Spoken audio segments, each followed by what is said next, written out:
آپ بھی راتوں رات کروڑپتی بننا چاہتے ہیں؟ میری بایو میں ایک لنک ہے، اسے فوراً کلک کریں اور جلدی سے کروڑپتی بن جائیں۔ شارٹ کٹس کے چکر میں ہمارے نوجوان حرام حلال کا فرق ہی بھول جاتے ہیں۔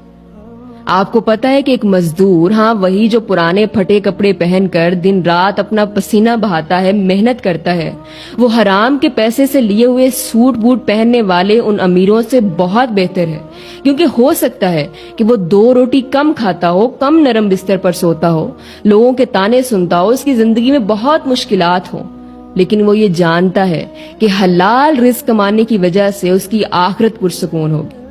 تو حرام کما کر آپ 60-70 سال بڑی عیاشی کی زندگی گزار تو لیں گے، لیکن اس ہمیشہ کی زندگی کے بارے میں آپ کا کیا بنے گا، یہ بھی سوچیں۔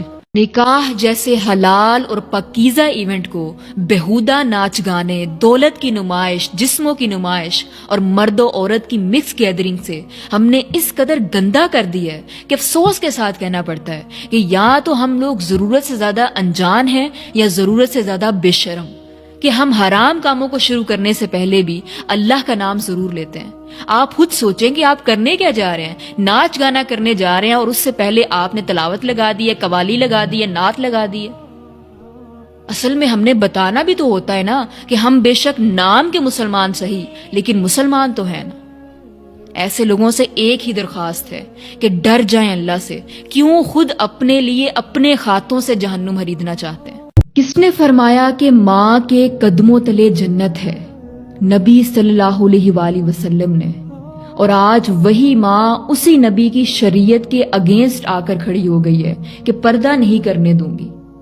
کس نے 3 بار فرمایا کہ تیری ماں کا حق تجھ پر زیادہ ہے، اور آج وہی ماں اسی نبی کے خلاف جا رہی ہے کہ بچوں کی شادی پر تو ہر قسم کی بے حیائی ہوگی، بچیاں تو ناچیں گی۔ جس نبی صلی اللہ علیہ وآلہ وسلم نے اتنا مقام دیا، جس اسلام نے اتنی عزت دی، عورتوں کو اتنے حقوق دیے، آج ہم اس اسلام کو یہ کہہ کر کہ دور کے لحاظ سے بھی تو چلنا پڑتا ہے، دنیا داری بھی تو رکھنی ہوتی ہے، اتنی سی بات کہہ کر ہم اسلام کو سائیڈ پر رکھ دیتے۔ مائی ڈیئر سسٹرز، جس نبی کے آنے سے پہلے آپ کی کوئی عزت نہ تھی، آپ کو پاؤں کی جوتی سمجھا جاتا تھا، خدارا اس نبی صلی اللہ علیہ وآلہ وسلم کی شریعت کو فالو کرنے میں شرم محسوس نہ کریں۔ ٹانگیں مت ہلاؤ، ٹانگیں ہلانا شیطان کی تسبیح پڑھنا ہے۔ جب انسان پریشان، بے چین یا ٹینشن میں ہوتا ہے تو ٹانگیں ہلانے سے یعنی لیگ شیکنگ سے وہ سب کانشیسلی اپنی بے چینی کو ختم کرتا ہے۔ کچھ لوگ جب کچھ سوچ رہے ہوں یا کسی چیز پر فوکس کر رہے ہوں تب ٹانگیں ہلاتے ہیں۔ اگر کوئی انسان 2-4 لوگوں میں بیٹھ کر ایسا کرے اور اس سے دوسرے لوگ ڈسٹرب ہوں تو زیادہ سے زیادہ آپ اسے بری عادت کہہ سکتے ہیں، لیکن شیطان کی تسبیح کہنا یہ بالکل ایک من گڑت بات ہے، ایک مت ہے۔ ٹانگیں ہلانے سے نہ ہی آپ شیطان کی تسبیح پڑھ رہے ہوتے ہیں اور نہ ہی آپ کو اس سے کوئی گناہ ہوگا۔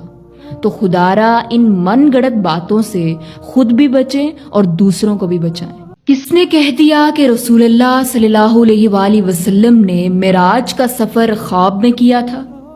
اللہ نے تو قرآن میں واضح فرمایا ہے، سبحان الذی اسری بعبدہ لیلا من المسجد الحرام الی المسجد الاقصی۔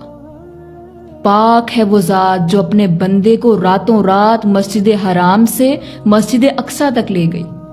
اسی طرح سورہ نجم میں بھی ذکر آیا، اور احادیث میں تو آپ کو ساری ڈیٹیلز ملیں گی کہ کس طرح رسول اللہ صلی اللہ علیہ وآلہ وسلم کا سینہ مبارک چاک کیا گیا، پھر مختلف مقامات دکھاتے ہوئے آپ کو بیت المقدس لے جایا گیا جہاں آپ نے انبیاء کی امامت کروائی، پھر آسمانوں پر لے جایا گیا جہاں آپ کی ملاقات حضرت آدم علیہ السلام اور دیگر انبیاء علیہ السلام سے ہوئی، جنت دکھائی گئی، دوزخ دکھائی گئی، بیت المعمور دکھایا گیا اور سدرۃ المنتہا لے جایا گیا۔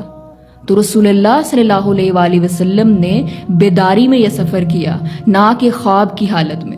رسول اللہ صلی اللہ علیہ وآلہ وسلم کی معراج اللہ کے عظیم معجزوں میں سے ایک معجزہ ہے، خدارا اسے سمجھیں۔